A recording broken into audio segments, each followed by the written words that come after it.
All right, hey man, we are in the book of Acts. Chapter 14 is where we're going today.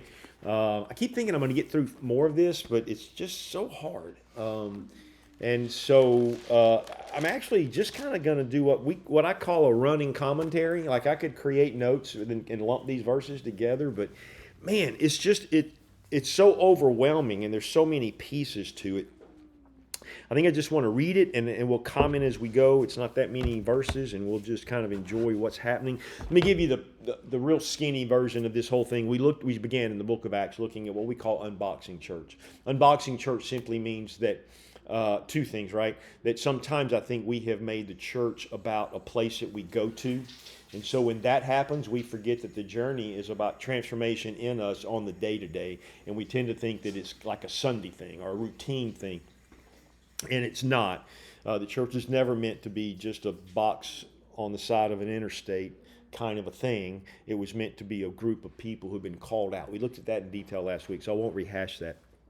But it's also about seeing how the church was unboxed, like in the book of Acts, and how what it looked like as the Spirit of Christ fell on those in that room, and they began to speak in tongues, and people received the news that Peter preached about the gospel itself.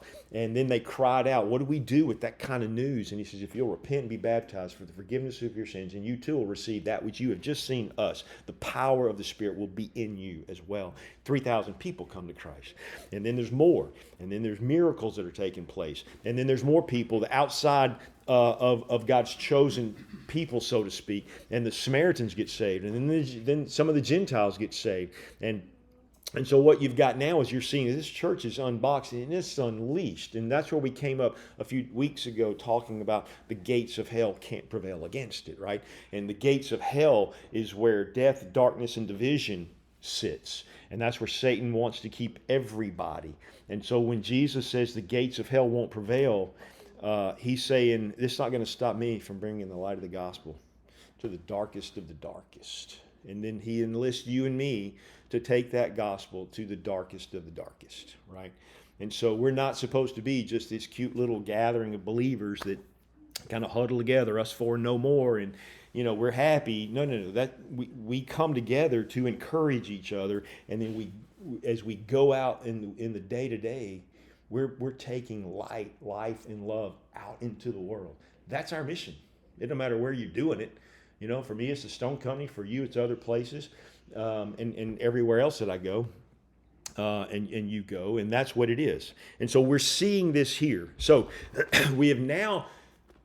Last week was kind of a shifting of the gears, so to speak, and the church now is going toward the Gentile aspect of things, and so they were determined that the gospel would go to the Jews first.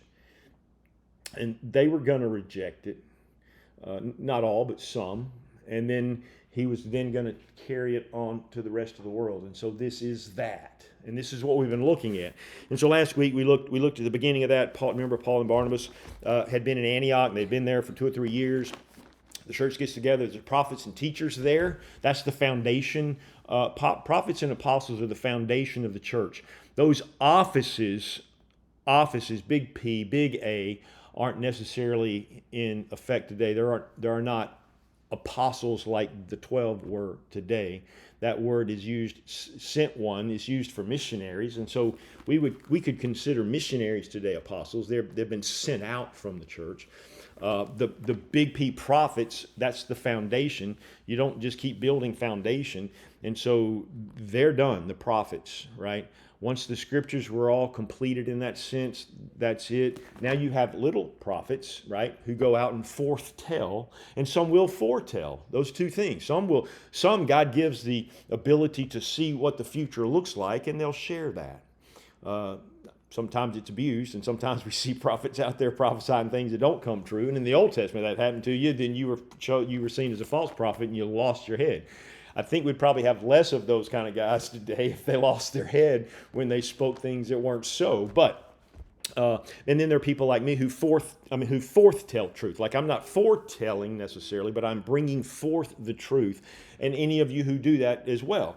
But that happens to be what that is. And so the prophets and the teachers, and there were many, and in fact they listed 5 at the beginning of it that were in that mix. And then they sent Paul and Barnabas out on their first missionary journey. And so that's where we find ourselves. So we ended last week in chapter 13. I'll read verse 49 of 13. Then the word of the Lord spread throughout the whole region, but the Jews incited the God-fearing women and high standing and the leading men of the city. They stirred up persecution against Paul and Barnabas and expelled them from the region. So they shook the dust from their feet in protest against them and went to Iconium, and the disciples were filled with joy in the Holy Spirit. So that's how we're going to launch this deal today. So they were kind of kicked out. And in doing so, they left. Now, if you remember, Jesus told his disciples when he sent the 70 out, hey, knock on the door, share the gospel. If they let you in, great. If they don't, wipe your feet off, move on, right? That's kind of the thing, right? The Lord doesn't beg people to come to him. Now he'll give you a lot of chances because he's that gracious God. And so he's always wooing us. But there's a point like it was here. They're like, fine, you don't want to hear it. We're gone. And so they've moved on. Now, here's where we're going to pick this up. And so that was kind of the review. That's what took place. You remember John Mark left him at some point. We'll pick up that later on as well.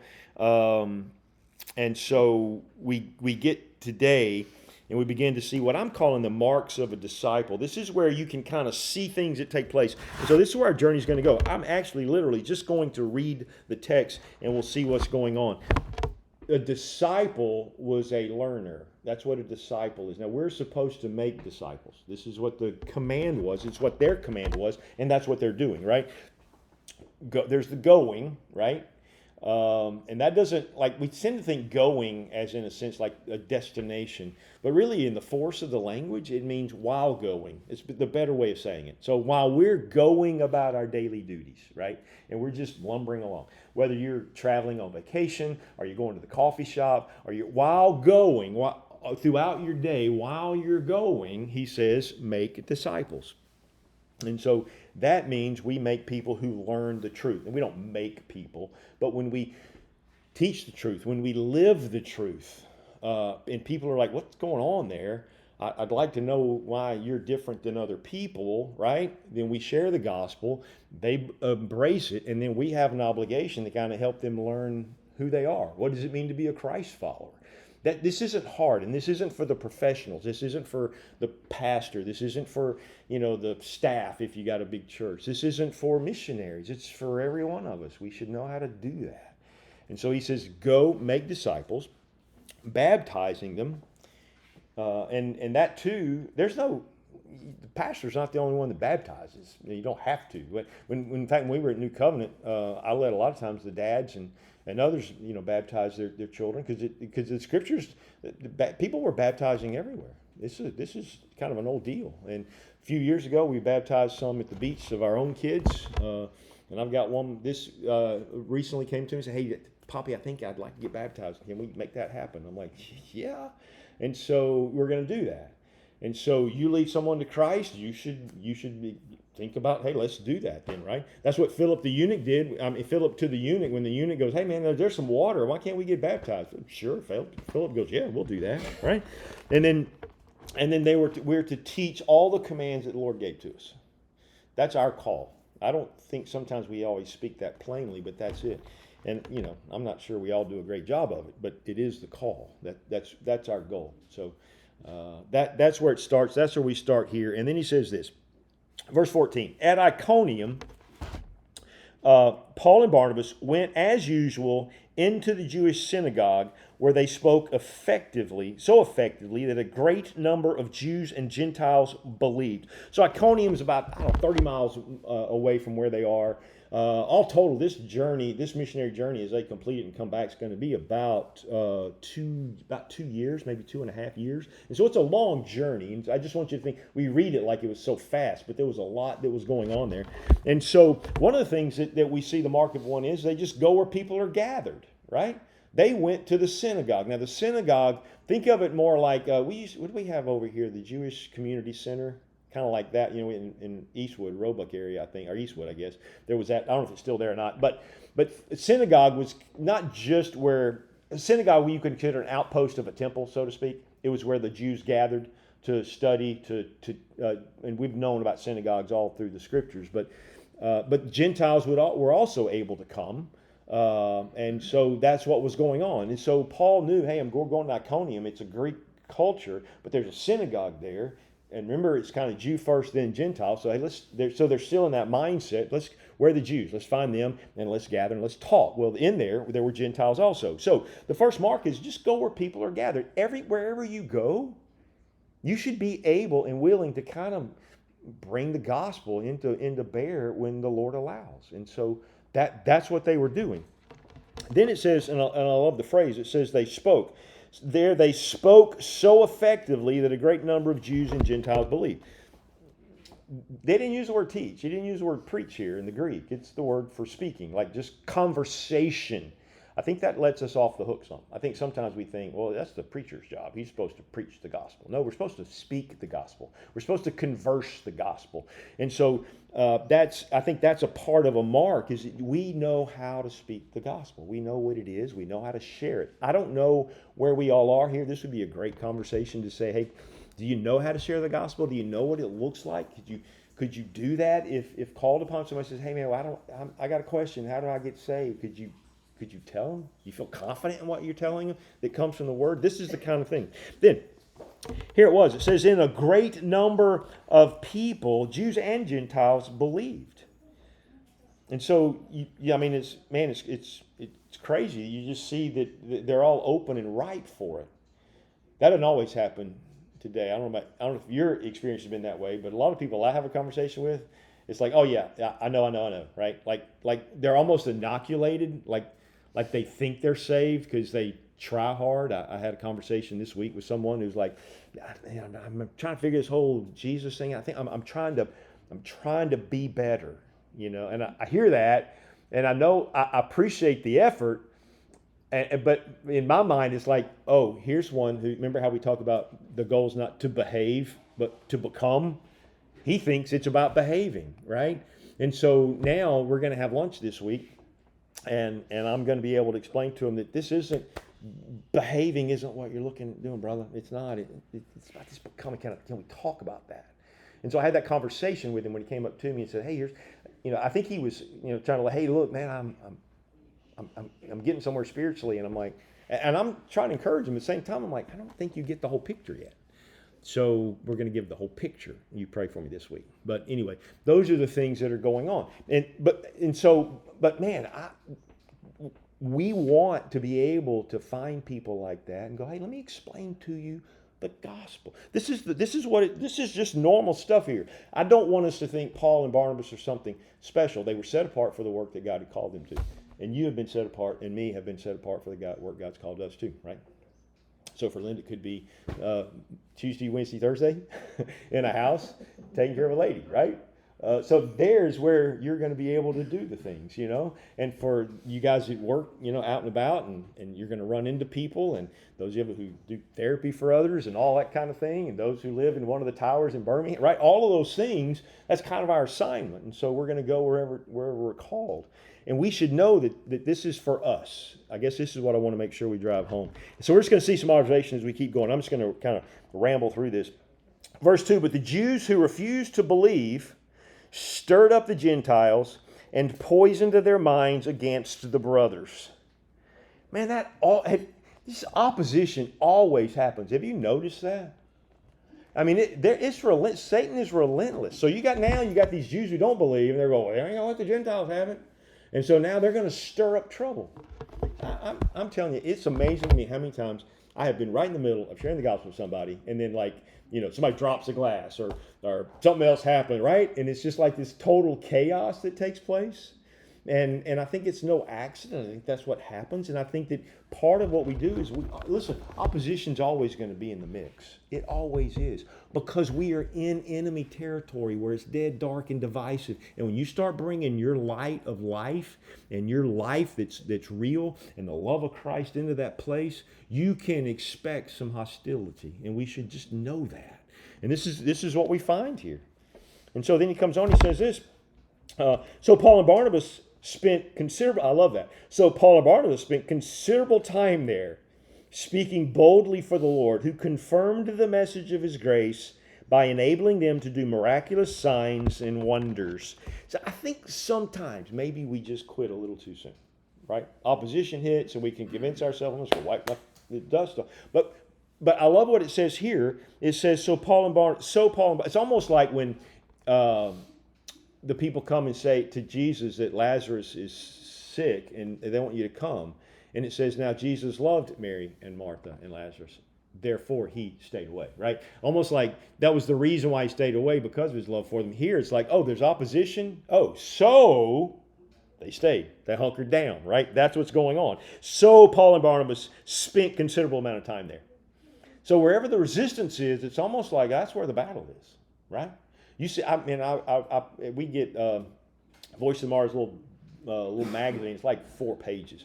But man, when we get it, I love sitting right there on that sofa and opening that thing up and just reading that. Because you're hearing real stories of real people that sounds like it's coming out of the scriptures, where they are being run out of town and they're deciding, no, we're going to stay here and we're going to see what God does, and we see what God does through that. We think of Tip of the Spear and Nate Saint and all of that, that was going on, and how when some of them died, like Elizabeth, she stands up and she goes, I'm going to stay here and I'm going to do the gospel here as well, right? And you see that it's like where the resistance is, they're just going to keep going. And this is what happens here. And so that's what's going on there. And then it says, so they're doubling down. That's kind of what it is. And they're trusting the Lord to do things through them. That here, for them, it was miraculous things, right? It says, and the message of his grace, enabling them to do miraculous signs and wonders. The people of the city were divided. Some sided with the Jews and others with the apostles. So anyway, they're doing signs and wonders. Now, I mean, I don't know about you. I'm not, so far that I know of, been gifted with signs and wonders. But I do have gifts that he's given to me, and I'm going to sling those, right? And there are times that God's given me the gift of wisdom, and I can say things that make sense to people. And he's given me the gift of gab, so to speak, where I can converse with people. And I have he gives me the gift of exhortation, where I want to kind of help people see that, hey, we don't have to stay here. We can get here. And I hope that when I'm kind of exercising those gifts in the Spirit, that God will do some miraculous works through those. I want us to see that. I don't know what your spiritual gifts are, but you have one, and maybe potentially more. And they may float. I don't know how it all works. I wish I did. But I do know that to each one of us, a manifestation of the Spirit has been given for the common good. That's what Paul told the Corinthian church. And so we have those. And he's even listed some of them in for us. He did it. He told the Romans the same thing and gave them a list. And it's slightly different to the one in the Corinth have, which lets me know that gifts are multiplied and varied, and there's no hard number of how many. But you should be learning, as I'm trying, to tap into what manifestation did the Spirit give me that I might be able to use it. And man, when you get it, start using it, right? This is how it works. And so this is what we find here, and that's all they're doing. And then we get on further, and he says, the people of the city were divided. Some sided with the Jews, others with the apostles. There was a plot afoot among the Gentiles and Jews, together with their leaders, to mistreat them and stone them. So now you got all the enemies. The brother of my brother, however I forgot that goes. The friend of my friend is my enemy, or whatever that is. Friend of my enemy. I don't know how it goes. Anyway, you know what I'm saying. So now they're all conspiring together, right? Because why? Because they're all in darkness, just different shades, if you will. But they're going to come together, and they're trying to stop the gospel. And so they're mistreating Paul and Barnabas, which normally you would be gracious to your guests, but not here. And not only were they mistreating them, and stoned them, but they found out. So that was the plot. They're like, oh, we're going to end these guys. And it says this, but they found out about it and fled to Lycaonia cities of Lystra and Derbe and the surrounding country, where they continued to preach the good news. Right? That's so you get to the place. Listen, there are people that God calls to hunker down and martyr for that, and then there are others like Paul and Barnabas who will eventually die a martyr's death. But at this point, it's like, okay, fine. Wiping the feet and our hands of you, wiping the dust off our feet, and we're gone. And so they left. And so then we get to verse 8. So I get it's a couple of things we think about, though. I mean, obviously, listen, the opposition may get difficult and angry. I don't know if you've ever run into hostile people before, but wow, it can get, some of you have, I can tell, but it will get crazy.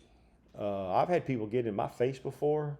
When I was in India, they put a Hindu priest in the room next to me for one reason, because the new guy was in town and he was going to preach the gospel, and they would have none of it. And so I remember those things. I remember the opposition that took place in so many different areas that I've been to. The Romanian Orthodox priests never play nice with me when I go and say, hey, I'm going to be preaching in your town. I'd love for you to come. That they don't go, oh, well, what a nice guy you are. That never happens, right? And so they get angry. Listen, it's going to happen. We should expect it. And there are certain times we have to move on, right? So they fled south. We get to verse 8. In Lystra, there sat a man crippled in his feet who was lame from birth and had never walked. He listened to Paul as he was speaking. Paul looked directly at him, saw that he had faith to be healed, and called out, stand up on your feet. At that, the man jumped up and began to walk. Now, I have no idea how to unpack that. I don't know what it means to look at somebody and realize they have faith to be healed. I don't. Is there a certain glow? Do they wink different? The scriptures tell us nothing. But I think Paul apparently was in tune with his hearers, because he looked at him. That's what the scripture says, right? If we read it carefully, that's what he said. He looked at him. I was in the wrong section. He listened to Paul and he never walked. He listened to Paul as he was speaking. Paul looked directly at him. So this guy's listening. Paul looks at him, and then Paul sees something in him that says, this guy has faith. Now, before we get our theology crazy and we go, well, you got to have faith to be healed, I could show you in the scriptures a lot of people who didn't have faith and they did get healed, right?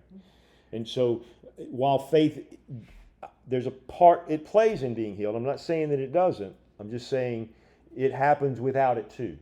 So instead of trying to put the onus on the receiver, like you got to have enough faith, sometimes God's just gracious. In fact, all the time He's going to heal. He's gracious. And so I just want that clear as we walk through this, because sometimes people can get their theology all messed up, and then their faith becomes in their faith. And if you just had enough faith in your faith, then you could be healed. And the scriptures don't bear that out. All right. So now, then it says this: when the crowd saw what Paul had done, verse 10, right? Yeah. 11. Yeah. Thank you. So when the crowd saw that Paul had done, they shouted in the Lycaonian language, "The gods have come down to us in human form." Barnabas they called Zeus, and Paul they called Hermes, because he was the chief speaker. The priest of Zeus, whose temple was just outside the city, brought bulbs and wreaths of the city gates, because he and the crowd wanted to offer sacrifices to them. Now, so, man, this is crazy. I think Satan will always use your good faith and power to kind of make you feel special about it, right? Have you ever seen those arrogant pastors? They feel like I'm all that because, our things are happening. I think subtly Satan was thinking, well, I'll just get them to want to love him, and then he'll love that attention, and he'll forget the gospel. It'll be about him, only it didn't happen. Paul and Barnabas weren't that. Let me tell you the backstory of some of this. There was a poet named Ovid who gave the story of Zeus and Hermes to actually into Lystra, is where the poem was. And here's the poem. It's not a poetic poem, it's just a poem, but Zeus and Hermes came down to see how the people were doing, and they dressed as paupers. And so they came into the town, they started asking for people to give them food and stuff, and no one would, except one man named Philemon and his wife, Darius, not Philemon of the Bible, but the different one, and they offered him food. Well, the gods then turned their house into a castle, made them priest and priestess of the whole town, and then like slaughtered everybody else. And so if that story was in this town, and we have no reason to believe it wasn't, then they're thinking, oh, we got a second chance. This is Zeus and Hermes. Let's don't make the same mistake. Let's kill the fatted calves and let's get this thing on, right? And so that's kind of what's going on. And so Zeus was the god who was, he was big, right? And then Hermes was the great teacher. Interesting. You ever wonder what Paul looked like? There's one account that kind of tells us what Paul looked like. And it's an interesting combination of things. I won't quote it for you, but I'll tell you what it was. He was short, bald-headed, had a unibrow, right? Had bull legs, like just stocky legs or whatever. And yet he sometimes had the face of an angel. That's how someone recorded it that we have in history of when he met Paul.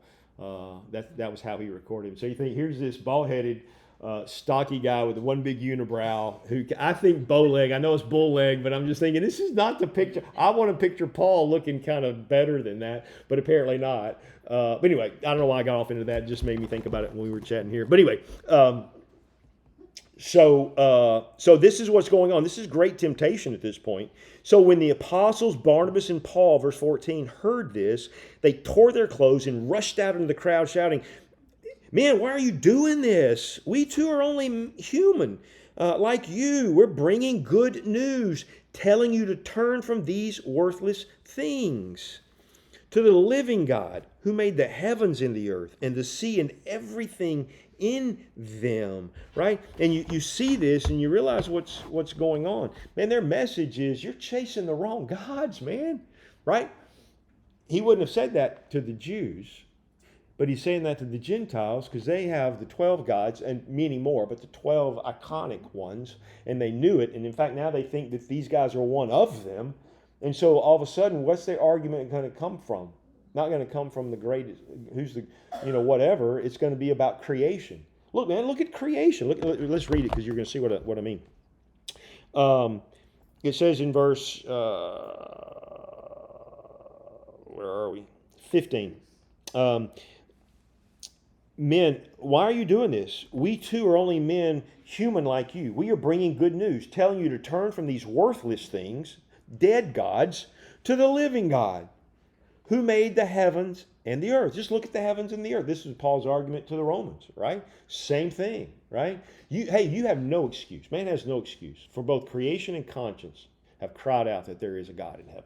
So that you're without excuse, right? A design demands a designer. That's the whole point of what he's saying there. And he's saying it here. This is where he begins it.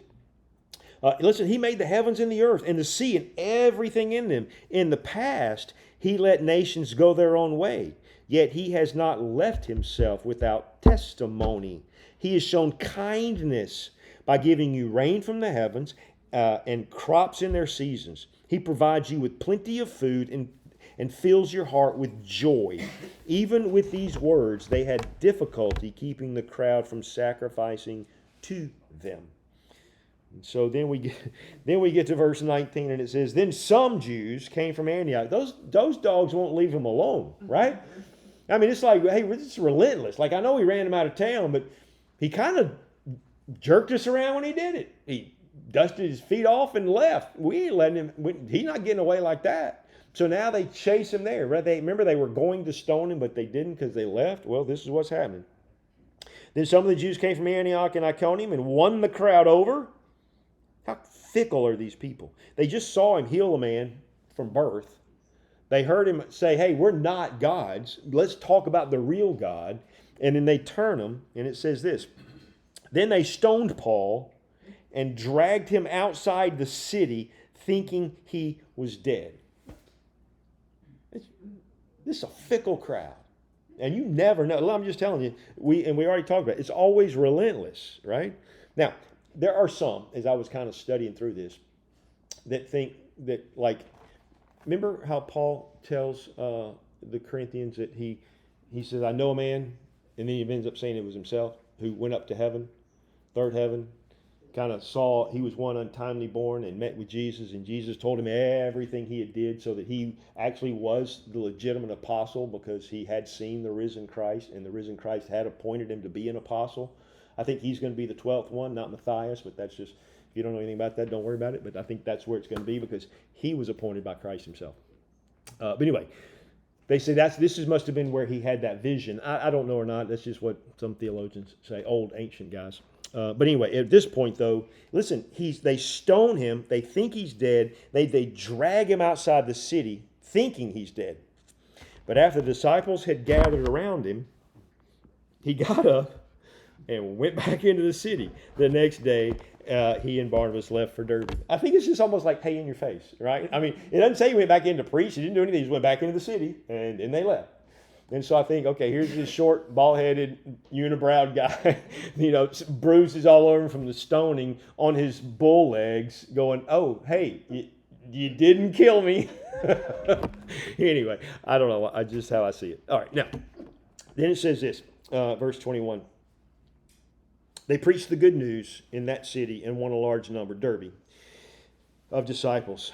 When they returned to Lystra, Iconium, and Antioch, strengthening disciples and encouraging them. So they finished their journey in Derbe. They saw great fruit there, and they said, all right, we're going to go back the way we came. We're just going to check on, remember, this has been a 2-year process, so they got all these little groups, these gatherings, much like this, in homes, all through the Galatia area, Asia Minor, which is Turkey, kind of where we are, heading down into Syria. All in that area, there are churches, and this is what it says. It says, then they returned to Lystra and Antioch, strengthening disciples and encouraging them to remain true to the faith. Right, because it's hard. Paul got to leave. They're still there, and they know that they're believers. And so these people are probably much like the underground church in China and other places where they're just, they're just getting brutalized constantly. And so that's what's going on. And it says this is a great phrase, we must go through many hardships to enter the kingdom of God. Now, I don't know about you. That doesn't sound like you come to Jesus and you're going to live your best life now, right? Jesus never said that either, by the way. Jesus said, hey, in this life you're going to have trouble. Paul ups it in some sense and says, hey, there's a whole lot of stuff between here and there that we're going to walk through. Lots of hardship before we get to the gathering in the sky, right? And so I think it's not an enjoyable word, but it's a good word. So that when hard times come, we don't have to think, well, I must be doing something wrong. Maybe God's mad at me. No, stop all that. Stop all that. Hardship is going to come, right? And so, and sometimes it's the same. We talk about this a lot. I just want to say it again because I am dealing with a lot of guys and gals that are having trouble right now. We struggle because of our own sin sometimes, right? Have you ever had hardship because you did some sinful thing? And sometimes we have hardship because somebody else did a sinful thing and I have to live with it, right? And then sometimes it's just the sin principle of this life and we have to deal with it. And so hardship is going to come and we should just know that it's going to happen. And if it's on me, I'm going to confess and move on. If it's on you, I'm going to forgive and move on. And if it's just life, well, I'm just going to keep plodding along, right? And so this is how we have to see life or we're going to get jerked around by every little hardship and trial that comes. And then he says this, Paul and Barnabas appointed elders for them in every church, each church, with prayer and fasting, committing them to the Lord in whom they had put their trust. Now this is a new office kind of thing that we just hit, so let's just jump on that before we close. But so you had the prophets, and you had the teachers, and you had apostles, and now you have pastor teacher, you have elders in that sense. And so Paul understood when he was writing to Titus later on in his life, who was on the Isle of Crete, not too far off the coast of Greece, he says, I'm leaving you here to set in order what remains. That's an interesting term, set in order, because the Greek word really means to set the bone, right? I need you to set the bone that's broken. And hear how he says they do it. appoint elders, right? And then get rid of all the false teachers. Those are the two things that the church is to do. You want elders. That the elder, presbyteros, literally means bearded one, but it's got history all the way back to Moses when he appointed leaders and elders. In Numbers 11, they did the same thing. You can see it. So it's not just a New Testament term, it's an Old Testament. You're looking for someone a bearded one. The reason why it's said that way, because you couldn't grow a beard until you were 30 in the Jewish kind of an area. That's why Jesus didn't start his ministry till he was 30. All of those things, right? That was kind of their deal. So I know in their world, 30's old. I'm like 30's like a kid, right? But so it means spiritually mature. That's really what it comes down to. So Paul went through, looked at the people who, once they came to Christ, he can see that the fruit is expanding and growing, and you see who it is, and so they appoint that one as an elder, right? And so an elder has a couple of services. You can use the term bishop for that. That's the term of manager.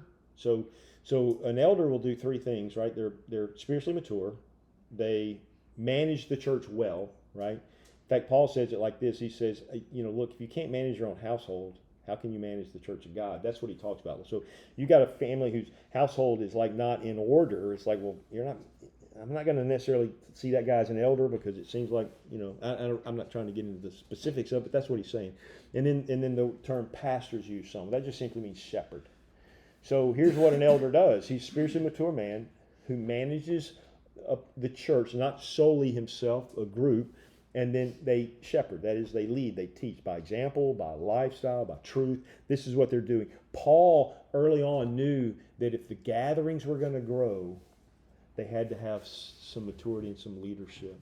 I think a lot of the problem, if I could just rant for just a minute, in the American church, too many pastors have just appointed themselves pastor because they just felt like it, and they found some guy who knew how to lead, or gal who knew how to lead worship, and they can string a message together and they draw a crowd. That doesn't necessarily mean that they're a spiritually mature one or anything else. And so we have a lot of churches out there who are screwed up because they lack depth of leadership. And this is what he's making sure that we understand. And so we'll wrap this up right here. It says, and going through Pisidia, they came to Pamphylia, and when they had reached the word in Perga, they went down to Attalia. From Attalia, they sailed back to Antioch, where they had been committed into the grace of God for the work they had now completed. So the task is done. They were sent out. They did the task. They came back. And it says on arriving there, they gathered the church together and reported all that God had done through them and how he had opened the door of faith to the Gentiles. And they stayed there a long time with the disciples. Man, this is good. I'm kind of a rambling, running commentary, but so good. And so, man, I the word for us is just, hey, let's pick up that mantle, right? Let's see what the Lord's going to do with this. If we actually see ourselves as those who are going to carry the torch of the Great Commission, then let's get after it. Let's practice it, right? It's going to be hard.